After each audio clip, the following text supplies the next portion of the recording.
she wanted to know if her relationship with her husband was going to work, and she let it go to the universe. And she said, if this is not the relationship I'm supposed to be in, then I want him to ask me for a divorce. Well, then 2 months later, he did exactly that. And I just laugh because you never know how it's going to come. So how did everyone do with last week's work and the work you were doing on it through the week on your beliefs and rules? Well, I ended up digging way deep and came up Good. with a lot of just childhood things that really kind of what I believe formed my grown-up interpretation of stuff, and um, things I hadn't thought of for a long time, but things that I know impacted me very much in the moment. So that was interesting and not so easy to to go through again, but I'm really glad I did. Good. Any particular breakthroughs? Yeah, well, I don't know if I've ever said this in this group, but I was born with my hip socket out of place. I was a breech baby. And so the doctor that was my mother's doctor was suffering from MS, but she never should have been practicing medicine, and he never did those exercises to put the check all the joints, make sure everything's in. So all that was missed, and so I was born with hip dysplasia pretty much. And it Wow. wasn't until I had an uncle who was an orthopedic surgeon visiting us, and he was watching me walk. He said, "There's something not quite right here. You need to have that checked out." So as a child, I went to uh, I was in braces to get it, try to get to go in. It wouldn't go in. I had my first hip surgery at age 7. Oh, wow. They put pins in there, and no, they didn't put pins in there at that time, but they tried to put it back in. And I was like, there's 1% of people that it reverses on. I was one of the 1%. I had my second surgery at 14. At that time, they put pins in, 2 6-inch pins and 3 2-inch pins to hold everything together.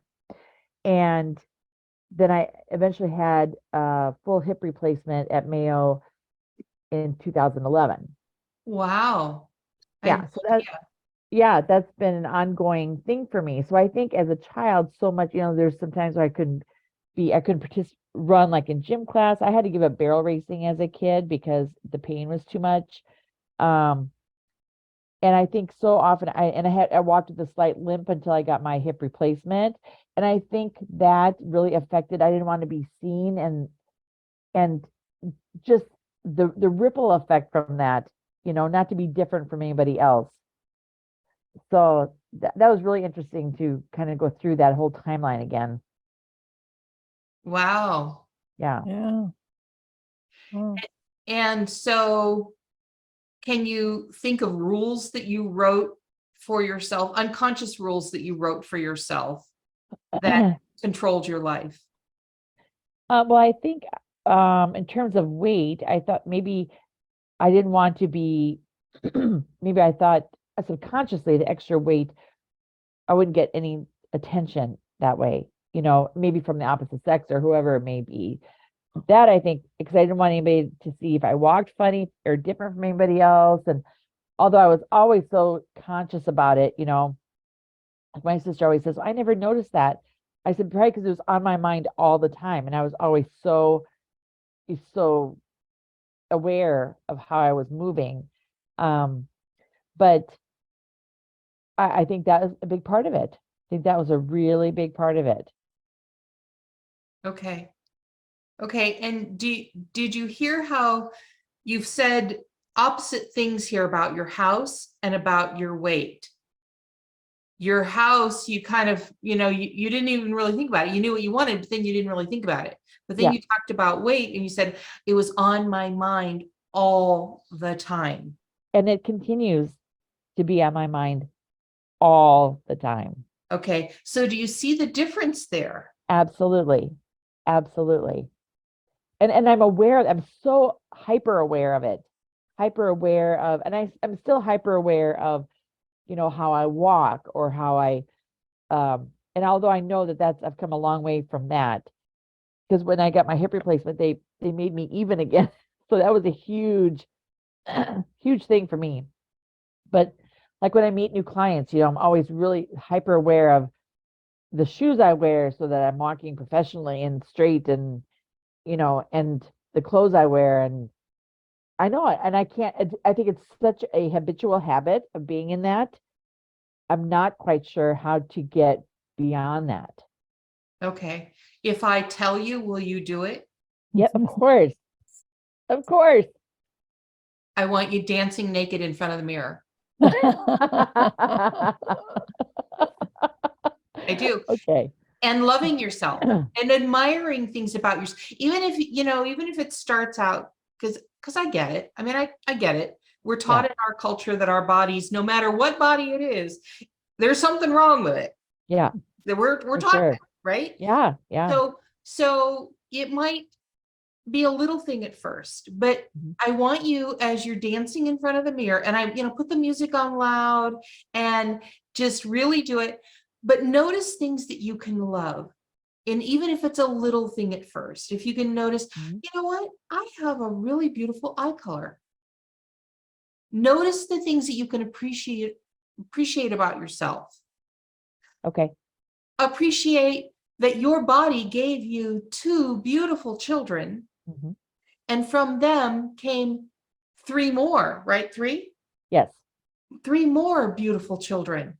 Mhm. Wow, what a great body you have that did that. Yeah, Appreciate your body for that, right. because there are people on the planet who, of course, have a different looking body than yours, because we're all different, right? And Mhm. they may be judging their body for something else, and their bodies aren't giving them babies. Right. Yeah, and I know I have a lot of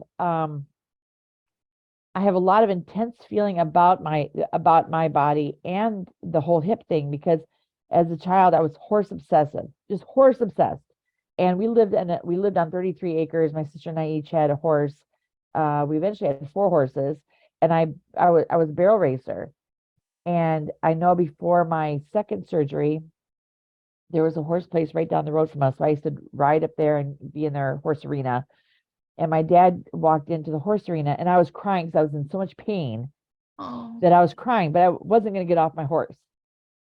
And he came to get me and he said, "Get off that horse. This is not worth that." And that was literally one of the last times that I rode. And I thought, oh, now I can't do what I love. My goal in life was to marry a horse trainer and be on this big farm and, train horses. And so there's a lot to that. There's a lot to that. So I okay. think that's probably a good idea to do what you said. Okay. And I want that. And then the next step of that is, at first, when you start dancing, you might not look at your body straight on. You might kind of, look at it out of the side of your eye or blur your vision a little bit. But then I want you to start really noticing the different parts of your body, even the parts that you think are imperfect. They're not. They're not imperfect, but you may Right. think they are. And I want you to start noticing them and noticing one thing about them. And this isn't all in the first dance, right? This is over a period of time, right? But eventually I want you to get to the point where you're noticing something and you're like normally criticizing it. I want you to notice something loving about it. Okay. Okay. Because right now what you're doing is you're resisting what is, and you're Mhm. fighting what is. And you can't let go of something if you're resisting it and fighting it. That's Joan, you very had true. that experience. You were really fighting taking drugs to heal. And it popped a little bubble for you, I think. Correct me if I'm wrong, but I think it popped a little bubble for you when I said, you know what, if you need that to get going, it's okay. And when you let that go, things started shifting then. Am I right about that? Absolutely, totally. I remember that very much. Yeah, it was a big release. Yeah, yeah.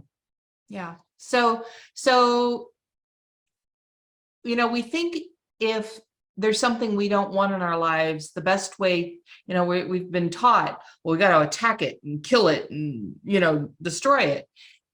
And really, we need to love it. Yeah. Love it. And that, yeah. And I know I haven't done that at all.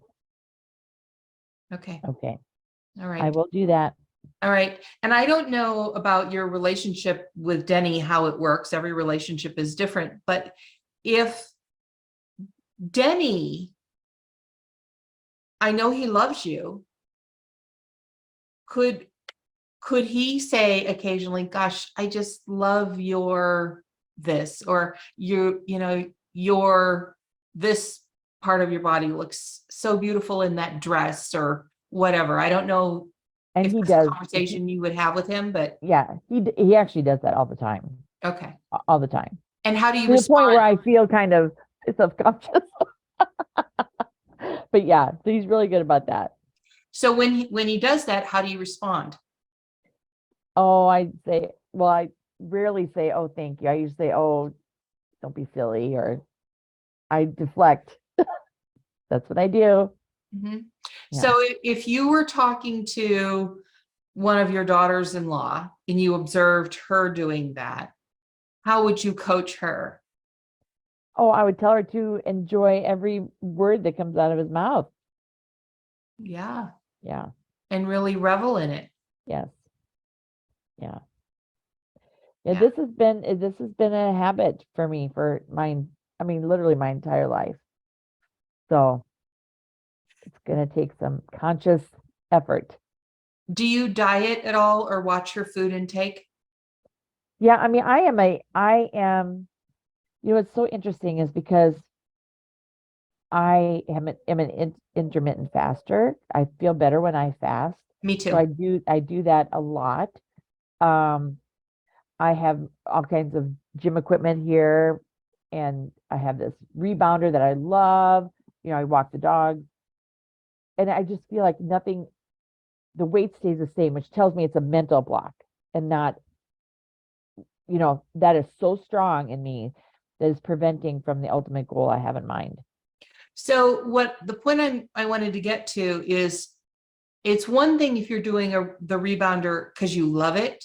Mhm. It's another thing if you're restricting calories because you're trying to control. Yeah. I think I went through a point in my life where that was the case. But as I matured, I realized I don't do well if I feel like I'm being restricted. Okay. So that's why I've known about fasting for a long time. And to me, it's restrictive for a short period of time, but it makes me feel better. So, and that's my reward. Yeah. So that I'm okay with. I like that too. Yeah. But I want to just take you back to the book that Mhm. that you mentioned Yeah. earlier. Yeah. Now, if you want to achieve a goal, focus on the goal and let it go. Mhm. And don't worry about the how. Right. Right. And love yourself as you are. Really, that's one of the big keys here, is to love yourself right now, unconditionally, as you are. Right. Yeah. I totally agree with you. It hasn't been easy for me, but I'm going to be more conscious of that. Okay. All right. Great. Thank you. Jeff, Joan, how did you do with the work this week? Well, I have a question for you and Tracy on the intermittent fasting. How long do you do that for when you do fasting? Like, are you doing it for a day? Are you doing it for a meal, an evening? What do you do? I do, that's how I live. I do it every day. There's a 6-hour window in which I will eat. And I don't, like if I'm going out or there's a party or Yeah. something. But I just live and I eat within a 6-hour window, and the rest of the hours of the 24-hour period, I don't eat. Okay. Yeah, and for me, I've done that as well. I've also done like alternate day fasting where I just have like tea and lemon water on the off days and eat normally, but I usually again have a window on the normal days too. I'm not a big breakfast person, so that's pretty easy for me.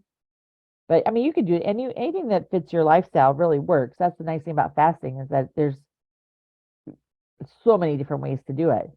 Yeah. And I'm just curious, do you get hungry during the off sessions, or is it something you suppress, or is it something it just works? I'm just curious. I don't really get hungry outside of the time. I mean, I don't eat, like a cracker during the 6 hour window. I actually eat real food. Right.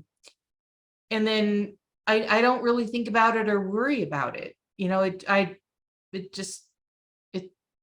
eating is over for the day. And frankly, I'm very big on the whole natural human way of living. And I think that's a more natural thing.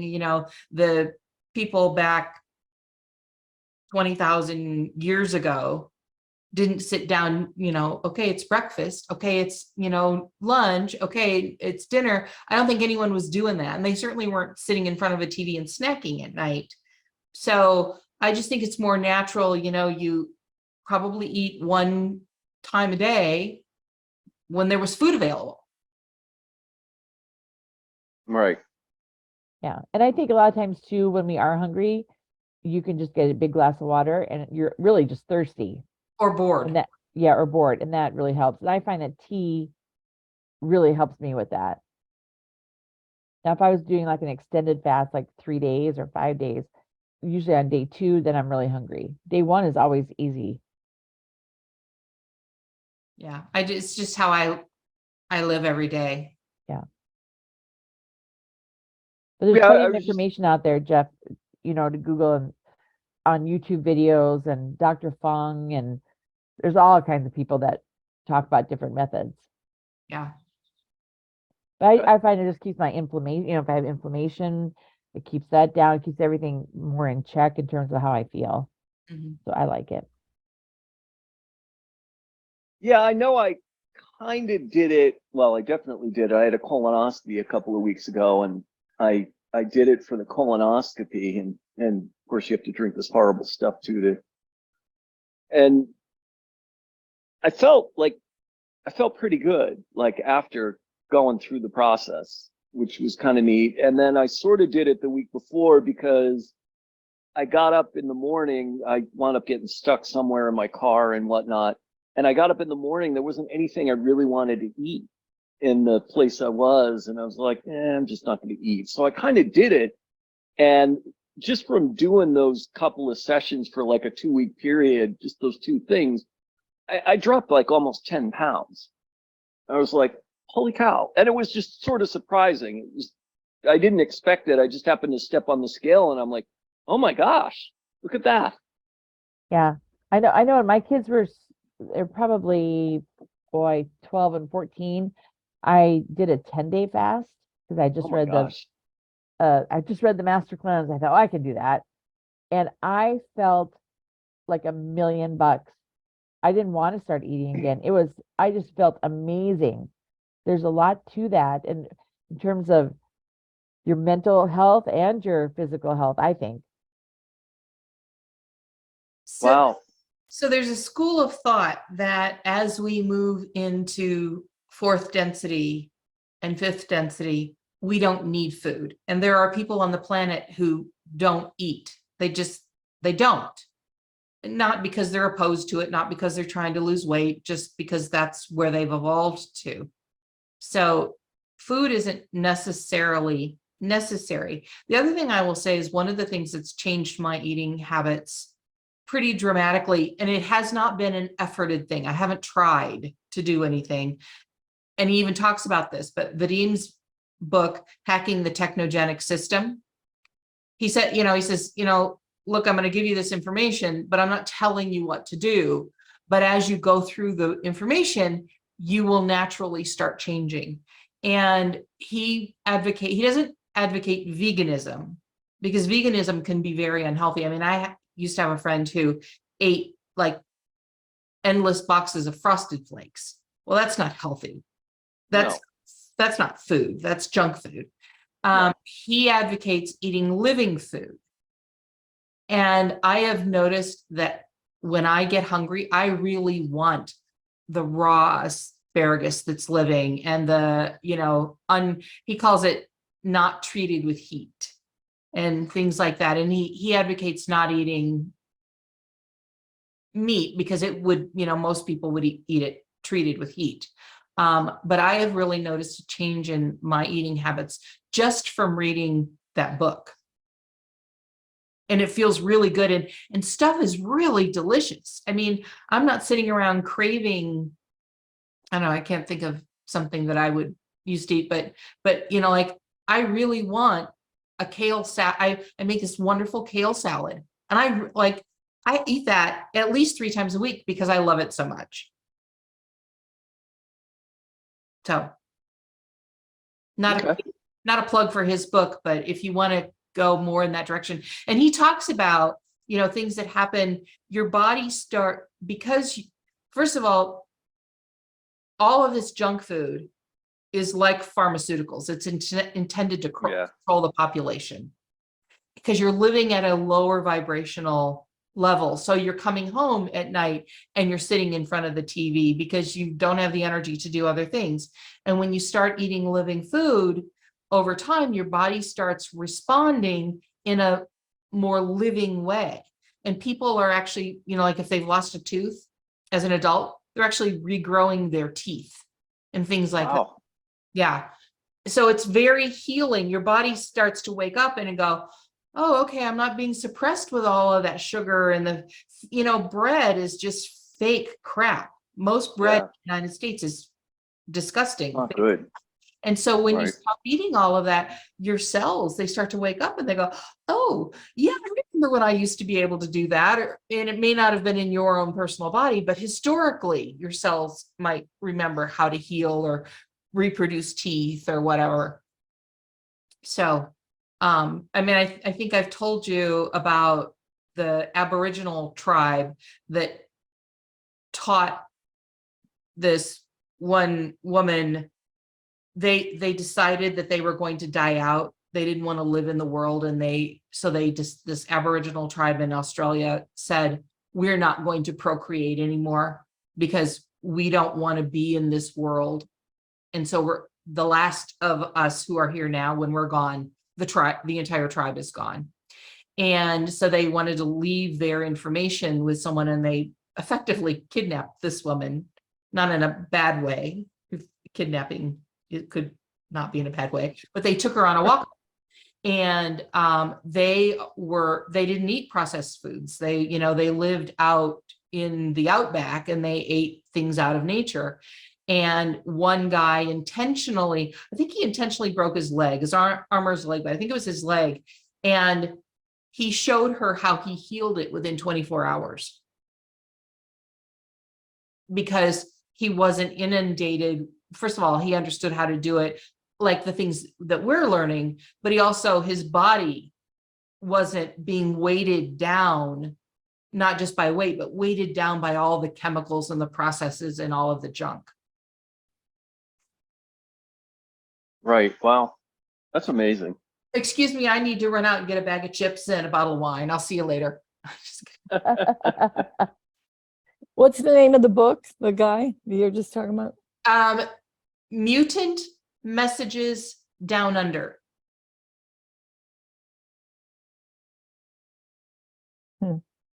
Okay. It's written, the woman who went on the walkabout wrote the book.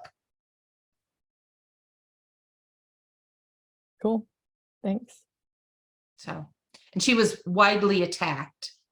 So you may read things, they say that she made the whole thing up and whatever. I don't believe that she did. I do believe her story. But there were people who didn't want the information getting out there that there's this tribe saying life sucks. We're taking a hike, which is totally believable to me. Yeah, we've been so brainwashed to believe what's healthy and what's not healthy, and it just, and the junk food and processed food and yeah.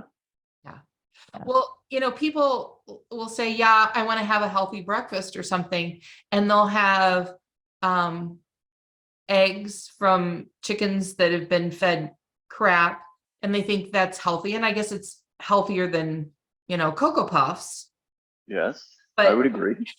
but they're not necessarily healthy. It's eating broccoli and eating processed eggs. There's a difference, but people don't think of it because we've been taught, well, eggs is a healthy breakfast. Bacon and eggs, ham and eggs, and a biscuit or something like that. That's a healthy breakfast. Right. It depends on your definition. Yeah. Right. Yeah. Okay. Joan, did we Anyway, I don't, did we get to you? Or Jeff, we didn't even get to you. no, we didn't. We got a little sidetracked. I We want to did. know how the homework is going because I want to help you start writing new rules for your life. Right. Well, here's what I did. Hold on, I lost my place here. I had a hard time with this. So what I did is I took, I said, what's the one thing that I really, really seem to come back to and keep focusing on and don't seem to be making progress with, and that was money. And I said, okay, so what is it about money, or what situations I have created that are limiting my money? And because I mean, and just setting that aside for a second, I really like a lot of things that are going on around me. Like, we're going on this fantastic trip. Like, that's just amazing to me. I went this weekend, I went to Vermont and I camped overnight with the new trailer. I camped overnight at Killington, got up the next day, skied for a couple hours, went and hung out with one of my friends who lives there. We went and got lunch and ate pizza, speaking of unhealthy things. And just kind of hung out. I drove home. It was just fun. Then the next day I got up and I went windsurfing for an hour or two. Like, I just really enjoy those things, and those things are wonderful. But where it becomes a problem is I'm not getting the money in that I want to get in. I don't have the cash flow that I want. And I said, so, okay. And actually when Tracy was talking, it triggered some things because I hadn't made a whole lot of progress on it. But what I just remember this moment in time where when I was a teenager and my dad wound up, he was in a family business and they got in a huge argument. And I don't know if he quit. I don't know if he got fired, but he was gone from there for a while. And it became really challenging. And he tried to start his own business, and he did. And he was successful at it, but it was a struggle. And I remember one time my mother, and this was the image that popped in my head when Tracy was talking. She picked up a mug of tea and she like threw it against the wall, and it like smashed against the wall and was like screaming about how we're all dead and we're gonna run out of money and this is horrible. And it was just like, it was shocking to me. And she wound up, and she never admitted this, but she wound up trying to commit suicide not long after that. And it was really funny because I remember that. And at the time, it's strange, but it didn't affect me. I can't say it didn't affect me. It had to affect me, but I wasn't like horrified or shocked. I was just kind of numb to it. And then it turned around. My dad wound up blaming me for it, which obviously wasn't terrific because we had gotten in a big fight, and then she went and overdosed on pills. She took some kind of pills or something. I don't know what exactly happened. We never knew. But fortunately, she survived. She lived. But all those things just seem to be playing in. I'm thinking that those things are just playing into the whole money aspect of it, that I just associate all those things together. And that's why, I don't seem to get where I want to be with it. And honestly, I just came to that conclusion in the last couple of minutes, but I think they're related. But the question I have is, how do I step out of this? Like, how do I get around it? Because it's, and you know, you've mentioned it how many times that this is the theme that keeps coming up for me. And it's just everything else is pretty much in place in the way I want it and the way I'd like it.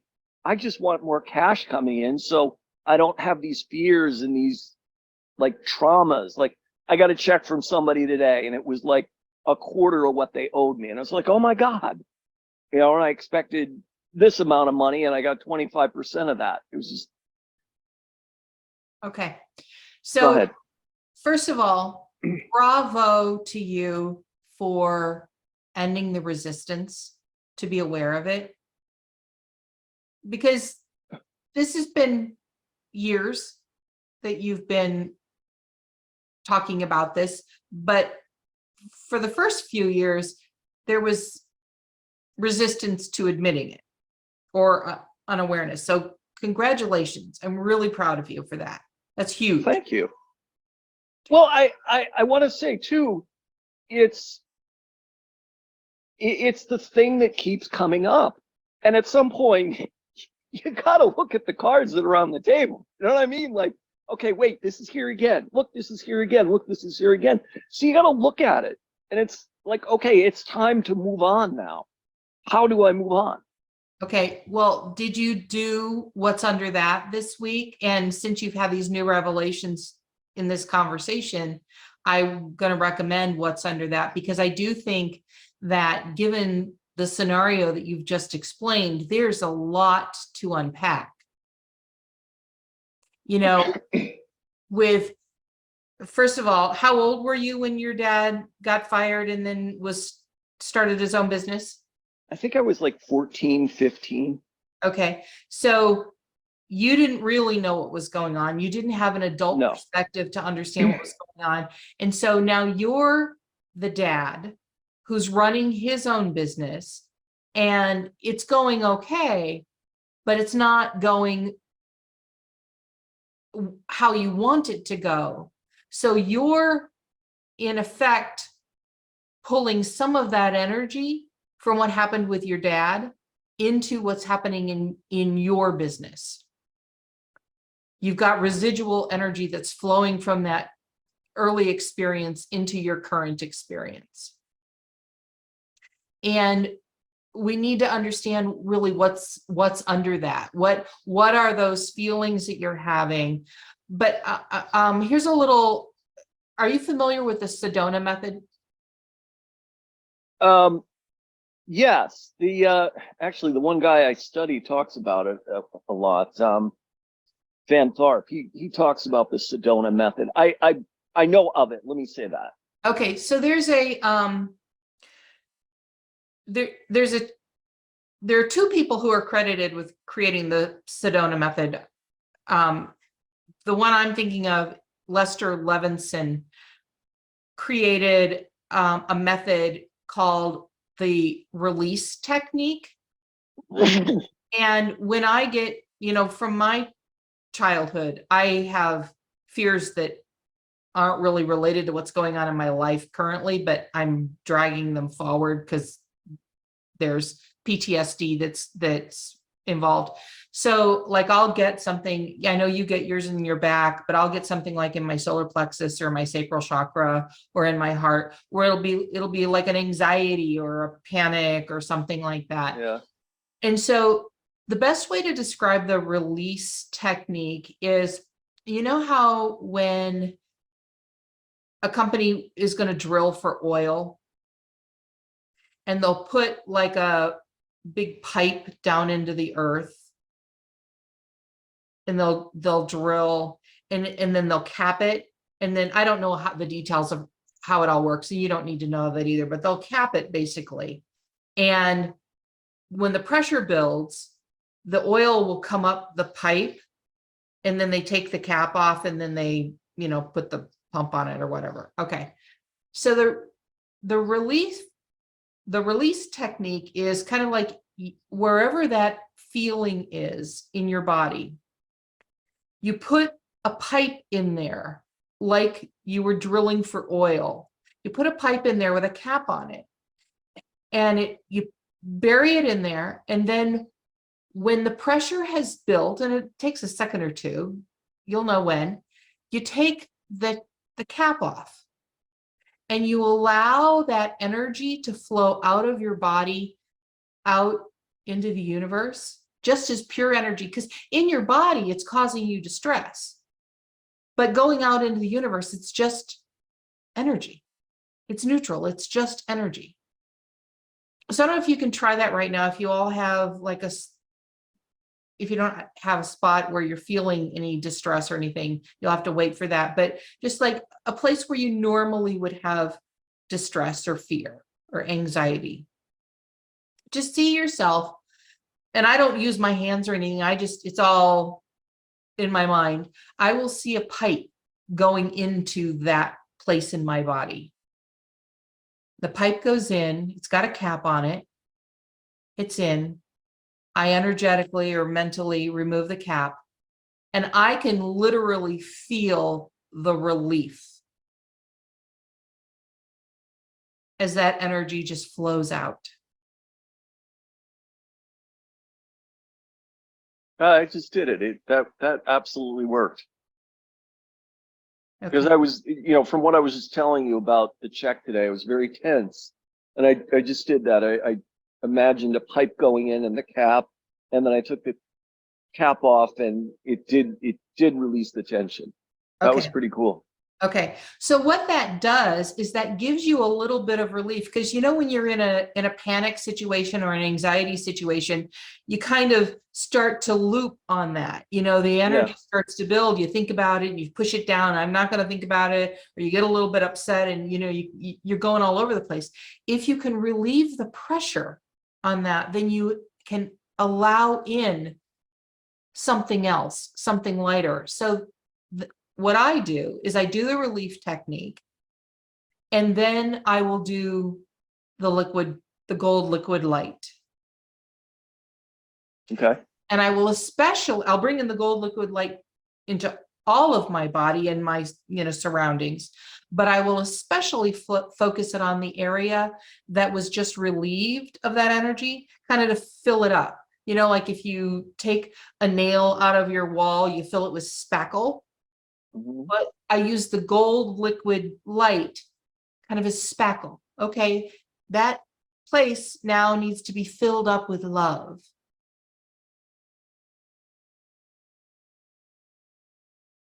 And honestly, that should only take you a minute or so.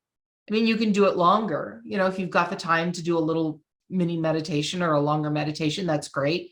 But if you're in the moment, something happens in the moment, like let's say you get that check, but then just as you're finishing opening it, Annie walks in. Well, you don't want to, do a half-hour meditation necessarily at that moment. You can say to her, hey, I'll be there in 1 minute, and you just spend 1 minute on yourself and do the release and fill it up with the gold liquid light. Okay.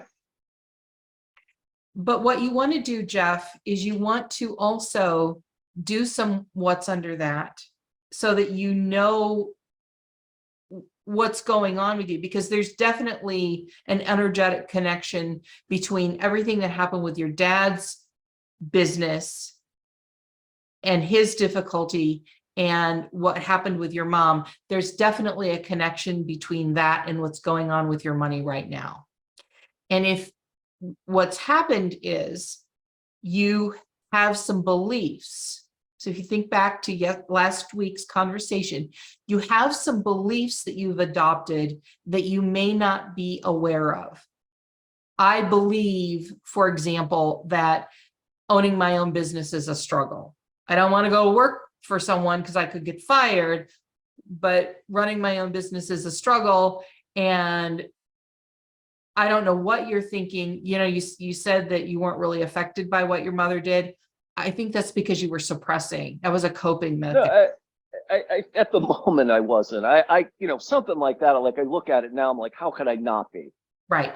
but I remember like, I mean, I certainly wasn't okay with it and I was upset, but it wasn't like, I remember coming into school the next day and telling a girl that I knew, a friend of mine, and she just like broke down in tears. Like she was just devastated. And I remember being shocked by the reaction. Like it was just so weird, the whole thing, Go ahead. So what you had was a trauma response in the moment when all that was going on in those moments, those days, those weeks, those months or years, however long it was going on. You were having a trauma response and you were in survival mode. And part of that was the numbing out because you were protecting yourself, and that's what you're supposed to do. Right. What's happened though is you were protecting yourself then, and it's bleeding into your life now when you don't need to protect yourself. And so you have some beliefs that you created around all of that. And you've written some rules based on those beliefs. And I don't know what those rules are, but you want to know what those rules are so that you can stop living those rules. You can write new rules. Like one of your rules might be, and for some reason, this isn't making sense to me, but for some reason, I'm going to say it to you. One of the rules might be when you were 14, you weren't thinking about big dreams for your dad. You weren't thinking about, gosh, if dad could just get a big contract. I don't know what business he was in, but if he could just get a big contract and, we could have $10 million. You were probably thinking, oh my God, if he could just, inch by, if he could just get enough in that we can, ease this tension. Because the whole time I've known you, my perception is you've been living at fine, but not ever living at exceptional financially. And as a child, as a 14-year-old, you would have probably been thinking, if we could just be fine, however you were defining fine in your mind. And so right now you're trying to live at fine, and you are living at fine, but as an adult and as someone who knows that you can have more, you're like, well, fine. I want the money flowing in. I'm having a great life. I'm camping and skiing and taking this trip and all of these wonderful things, but I don't want my money to be at fine. And I think part of what you did during that 14-year-old person that you were is you made a financial decision that you wanted to be fine. And you're in conflict. Your core beliefs that were developed as a child are in conflict with your adult desires and what you understand you can actually have in life. Is any of that making sense to you? Oh yeah. Yeah, I can definitely see that, because when you're that down, and I definitely didn't understand what was going on. It was just, I was a kid, it was inconvenient to me, but it was also a struggle to me. And then I don't want to be struggling. I want to be fine. I want to be good. But I could see how that mindset comes out of that. And I have definitely had that. I just want to be good. I don't want to be like, there was always this stuff that, and as a kid, you have these perceptions that I was just like, I saw how other people interacted with their families and, made my observations. And my situation was very different, than that. It was like, no, that seems okay to me, but this is what I have. And then there'd be these things where I just didn't like what I had because it was terrible. and it was awful at times. And I wanted something different. And you're right, just thinking in that mindset, that's your goal in that mindset is for fine, not for exceptional. Right. Right. And so thinking about the conversations that we've had with Tracy and with Joan about resisting things, I suspect that there's also a part of you that's resisting this at a subconscious level, that you don't want these things playing out in your current life. You don't want, I don't think you're sitting around thinking about this over dinner, but at a subconscious level, gosh, I hope this doesn't happen. Nothing like this happens with Melissa, that she never gets that distressed, that Annie never walks in on a situation like this, or, as the dad, and I feel the pressure to provide, and I would never want Annie to have this kind of distress going on in our family life. And I think quite normally you're resisting that. And it's created rules for you that you've written to live by, like, I'm going to be fine. And then your head goes, well, but I don't want to just be fine. I want the money to flow, right? So I think it's all interconnected there. Well, and just even, you mentioned the word fine, like, how are you doing? Oh, I'm doing fine. I'm doing well. Like, that's essentially reprogramming that whole status quo thing that you're talking about right there. Yeah. I think that's right. Yeah. And what would success be to you? How do you define success? I have a new, it's not for you guys. I mean, you guys, I'm happy for you to have it, but it's not really for you guys because it's a beginner program, but I'm just finishing creating a beginner program. And in the beginning, we define success and define what specifically what we want. I'll put links to those pages in the Facebook group, and I would recommend that you do those. Really define what success means to you, even if you've done it before, because you are doing it at a different level. You're doing it as a different person. I mean, you're after this conversation, you are a different person now than you were an hour ago when we started. Okay. So I'll put a couple of those beginner pages in there to, things to think about, and then also some worksheets that you can work through to really define success. And then what we want you to do after that is rewrite your rules. Well, let me tell you this. What I have right now, setting aside the money, I have what I want. I really like the majority of things around me. I like the way things are going with many, many things. Like, I love this trip idea. Like I said, I went to Vermont. I love going to Vermont. That was fun. Skiing, hanging out with one of my friends, doing stuff with Melissa, doing stuff with Annie. Like, we're going on this trip, and just like, it's so much fun, and it's so neat, and it's so interesting. And I really enjoy that and really like that. And the definition of success would be pretty much what I'm describing. The only difference would be I would just have money flowing in and not worry about where my money is coming from. And that would be the piece that I would remove from this and change this. So it would just, everything would be wonderful then. Okay. But see, you actually have to do that, and you have to define your success in a what you want way, not a what I don't want way. Okay. I'll put those in there. Fair enough. Yeah, and I know we've talked about that before. It's just, they were the immediate thoughts that are coming to mind, and this is the one piece that I want to change. Yeah. Okay. You have made a decision to do that in a way that's different from any time I've ever heard you speak about it before.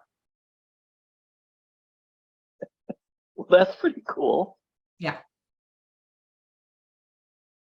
Yeah.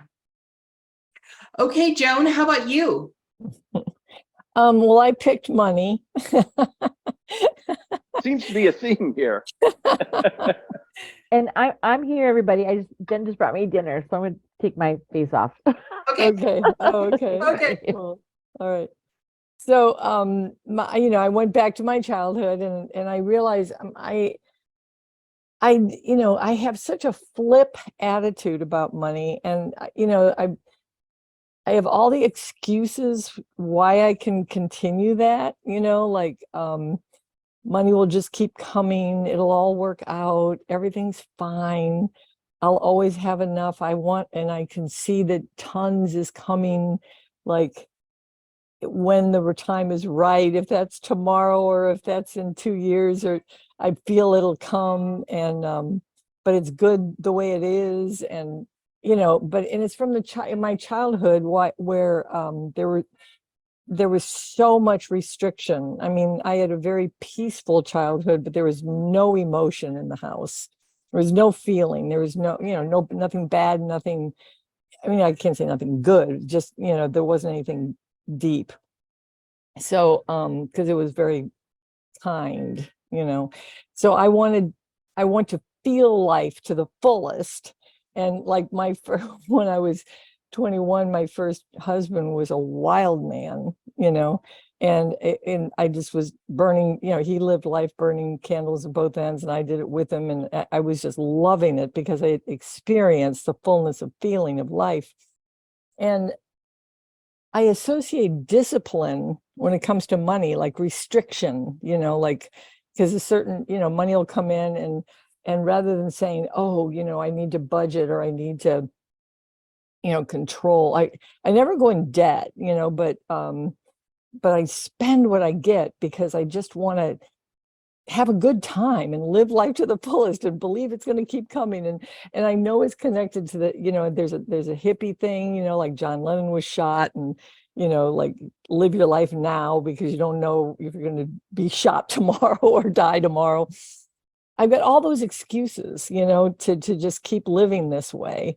But then at the same time, there's that I should do it differently. I should, and I have such a resistance towards discipline, and it's because of my childhood.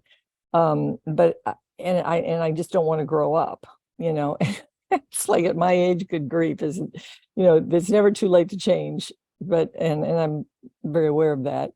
But since I'm picking it as my issue again, obviously I feel it's an issue. And so I'm just going to make a change of saying that discipline is make it fun, figure out a way to make it fun, and grow up already, and come up with a fun way to a different way to look at things. And it doesn't seem like it'll be that hard, to make discipline with money fun. So I think a little bit you're focusing on the how rather than on the end goal. And when you're trying to discipline yourself, like when I was talking to Tracy about weight, and I said, how much of this is that you're doing is restriction? If you're doing something that's fun because it's fun, like the rebounder, that's great. But if you're doing something like, a lot of people who want to lose weight, they count calories and they, control their portions and all of that. And it feels restrictive. It feels punishing. Mm-hmm. For you, when you say, well, just grow up, does that feel a little punishing? Yes. And that's exactly why it's not happening. And even as I say, it should be easy. Yeah, what you said is exactly right. That I'm not feeling like, okay, keep going. Okay. Just exactly right.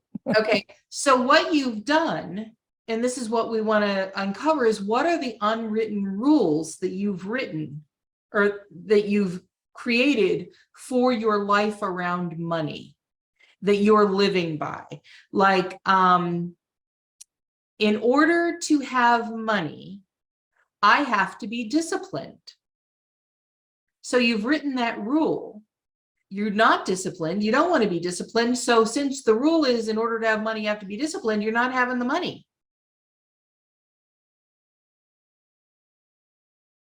In order to have money, a person has to be disciplined. I rebel against discipline. Yeah. So since my rule is that in order to have money, I have to be disciplined, and I'm refusing to be disciplined, that means that the rule is telling me then, okay, Joan, you're not going to have money. So I can just shift my thinking, I dig deeper into, knowing that is what's going on, because it does feel like that is what's going on. Although I'm not conscious of it often, there are moments that I am conscious of that, thinking, geez, is that what I have to do? Like, oh, good grief, like, and then there's that resistance again. And because there's that other part of me that's like, I believe other things, that will come, because it does keep coming. Okay. So I'm not speaking about anything else that you've done with other people with your body. I'm only going to speak about the things that you and I have done, because I know about that. Yeah. So during the year that we spent and you were healing, did I ever say to you, well, Joan, you've really got to do this and buckle down and get it done? And did I ever say anything restrictive? Did I ever say anything that wasn't joyful and light, and like the guided processes that I did for you, were they always into the light and the joy and the whatever? Yes, totally. So all of you need to get this. Your life, really think about this. Your life was meant to be easy, joyful, wealthy, and fun. That's what you were put here on the planet for. And you came into a system of religion and schools and government and parents and whoever that wanted to control you. Don't make too much noise, and don't get your dress dirty, and, don't break something because it's going to be expensive to fix it or replace it or whatever. You were given all of these things that you were told to do that were the opposite of joyful and fun. And so you've created, and I'm speaking to Joan, but I'm also speaking to everyone, you've created these rules to get you in line. Shape up, get in line, Joan. Be disciplined about this. No, your path to health was through joy and light. Your path to money can be through that too. Now, it can also be, there are people who want to work really hard. That's part of it for them. One of the things that we love about Jeff is he likes to get into the mental discussions about some of his things. He doesn't have to, but he likes it, so he should. There are some people who like a Marine, I would think, is into the discipline, right? That's not you. You're not a Marine. You don't want to be a Marine.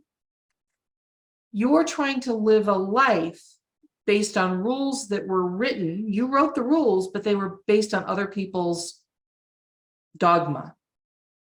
And what I'm encouraging you to do is figure out what those beliefs are that created those rules, what they are, and then rewrite them. So one of your rules is, in order to have money, I have to be disciplined.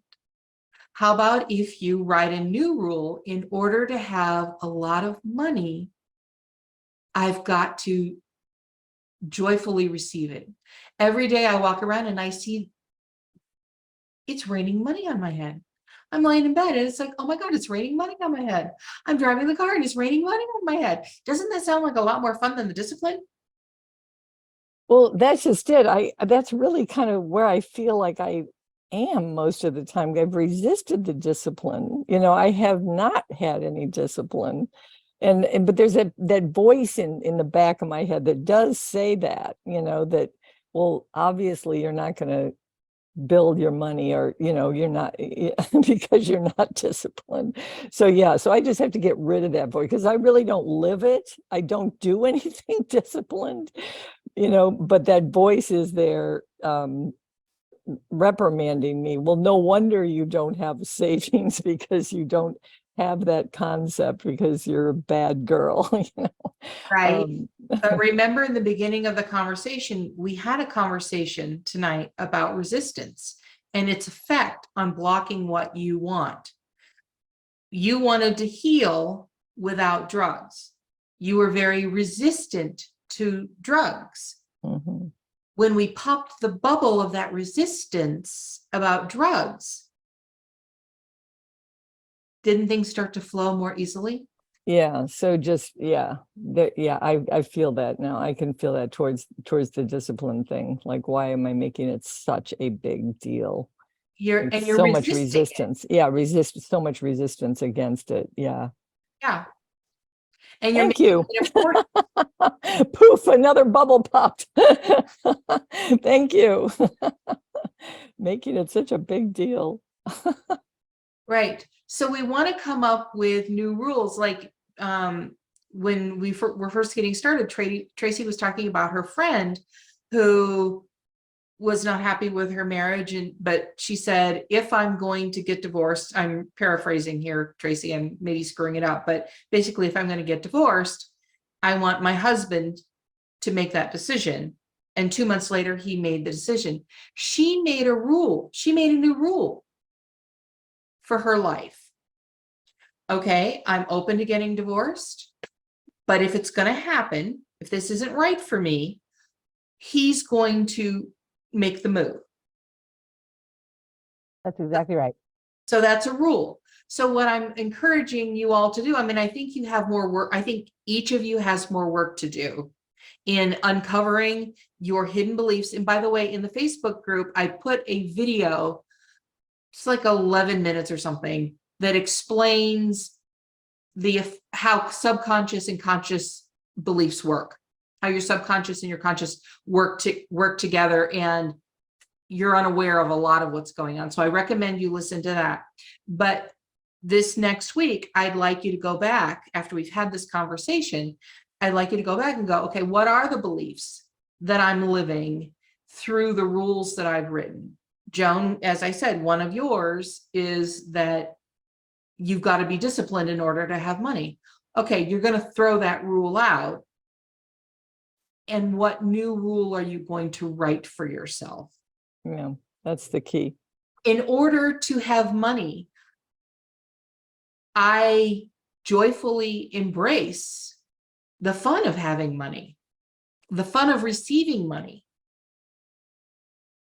Something like that. Mhm. And you start living those rules consciously until they get taken over by your subconscious, because your subconscious really controls everything that's going on. It's running in the background all the time. With Tracy, I want you to subconsciously just love your body so much that it delights in being healthful. And what are the beliefs that you have and the rules that you've written unconsciously that are controlling your life? That they may have been worthwhile at one point. Jeff, some of the rules that you wrote at 14 that protected you, they may have been worthwhile at that point. They're not worthwhile now. They're restrictive now. Right. And don't you think that so often we get in this mindset of like weight? You can only lose weight if you diet and exercise. You can only get money, like for Joan's case, when I sell art. That's the one and only way I receive money. And same thing for Jeff and his business. That's the only way I receive money. We have to know that all these wonderful things can happen in a myriad of ways.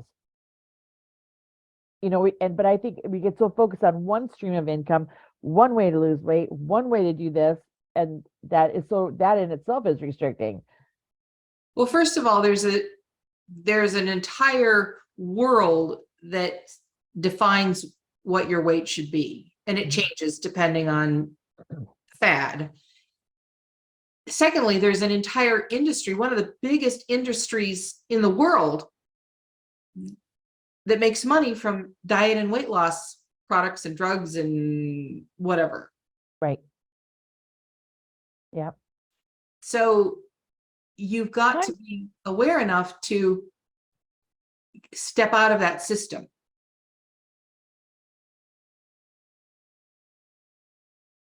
I'm ready.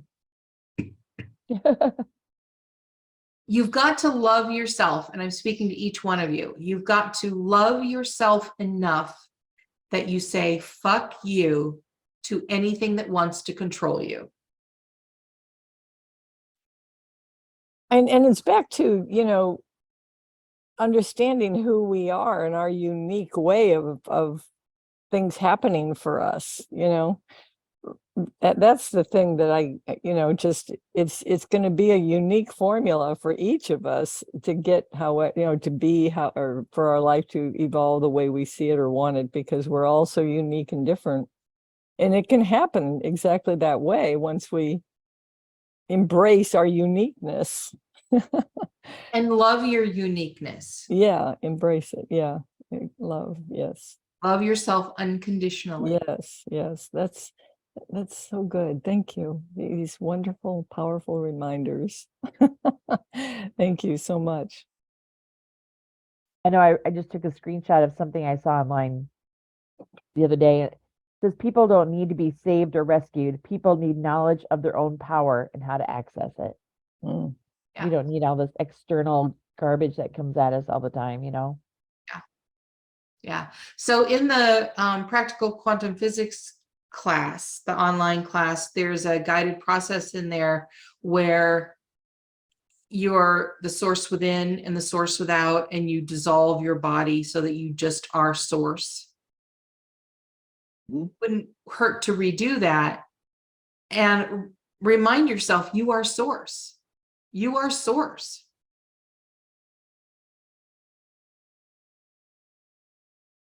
Time to escape the matrix. Time to escape the matrix. Yes. You are source. There is nothing that can limit you. And if you have a hard time applying that to yourself, think of someone that you love so deeply.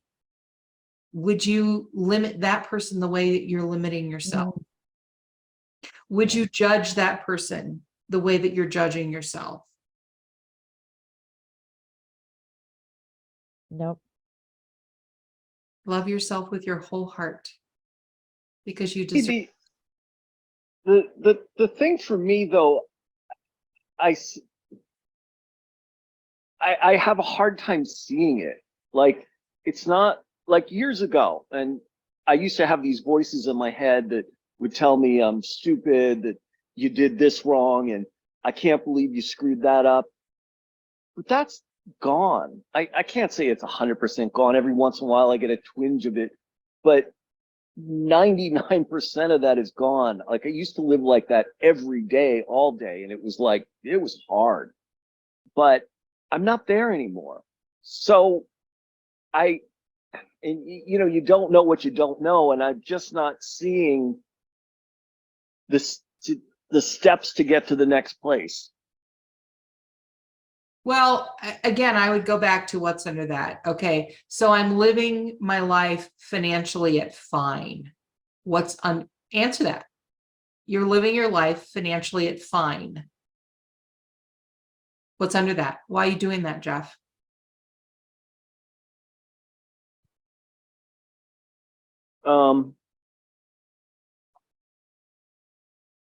Because I can.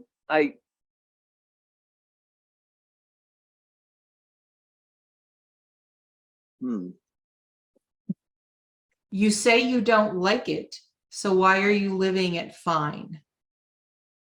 Well, maybe because it's easy to live it fine. Okay. And what's under that? Why is it important to you that it's easy? I like things easy. I don't like to struggle. And because of all the stuff that's happened as a kid, it was a lot of emotional struggle and it was a lot of mental struggle. And I don't want that. I want it to be easy. And fine, now that we're talking about it, fine can be easy. And I like easy. Okay. But is fine truly easy? To a point, but then it kind of breaks down. Okay. So what's under that? Why are you choosing a broken down fine to wealth and ease?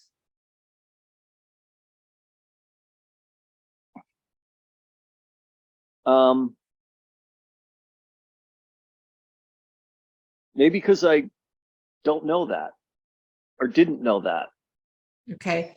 When you were in that experience as a 14-year-old, what about money at fine was easy? Because there wasn't struggle. Like money at fine wasn't screaming and yelling and my mother throwing crap at the wall. It was stable. Okay. All right. So how does fine disrupt stability? Well, that point it didn't, but at this point it does, because it's not bringing in the money that will allow everything to be full and complete. So your answer's coming. I can see it. When you were 14, what did fine represent to you? Calmness, stability, Safety. safety. Yeah, safety, yes. Okay. So you wrote a rule at 14 that financially I'm going to be fine. And you've been living your life according to that rule. And there's no judgment here, Jeff. You did that because you thought that was how you could save yourself and save your family. Right. And I could see that. But you're living that rule now, and it's not saving your life and saving your family. It's actually harming you. Do you see that? Yes. So we need to redefine what money means and the level of wealth that you want, what it means, so that being fine is not safety and stability anymore. And that money at the level of fine isn't where you want to be. And I can't tell you how to redefine that. You need to feel into it. When you're writing your new rules for all of you, you need to feel into it. What feels good? Let me ask you a question. I mean, when you're talking, we're saying fine and we're comparing these, we're talking about the situation when I was a kid. Like, it feels very comfortable to be fine. Yeah. Because Go ahead.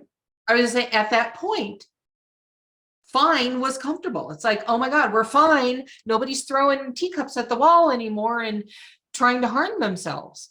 It felt comfortable. Right. Compared to chaos. Right. But let me ask you a question.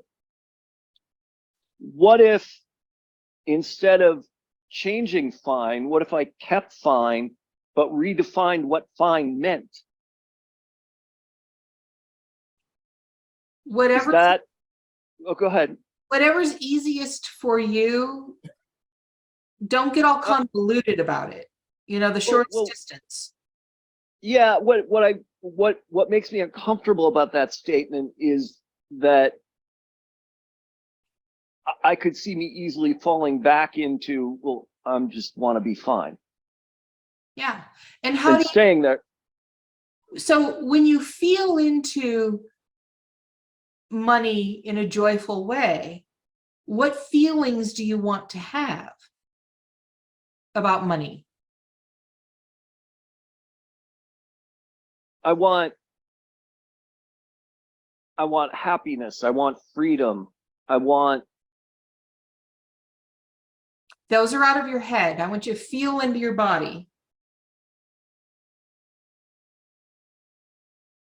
It just feels comfortable. It just feels relaxing. It feels easy. It feels, Easy. oh my gosh. Easy. Right. Effortless. Effortless. Yes. All of those things. Okay. And I don't, you know, and I know we're not supposed to define the negative, but I feel just when I think that way, all the tension just disappears. Okay. And I like that tension gone. I don't want that. I like the calmness. It feels right. Okay. So I don't want to write your rules for you, but Right. you might go in the direction of, you know, you've wondered, should I continue my business or not? One of your rules might be whether I sell my business or continue my business, my money, my finances will be easy, effortless, and infinite or abundant or whatever word you want to come up with. Define it as you want it to be, but don't define it with your head, define it with your body. I'm saying that to all of you. Don't define your rules with your head. Define it with your body.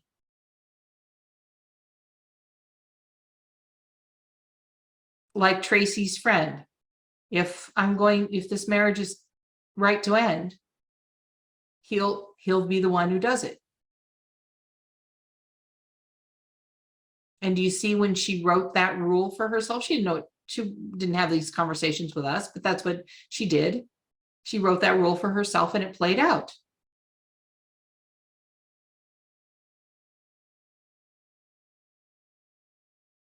My money is easy, effortless, infinite, and fun. Whether it comes from my business or falls on my head.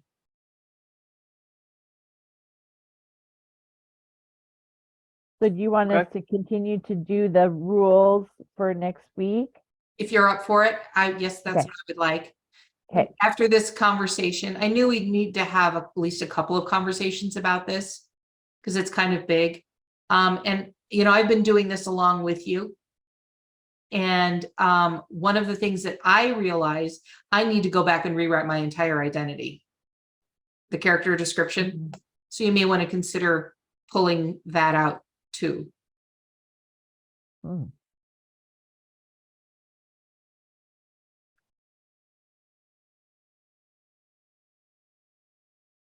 Any questions before we wrap up?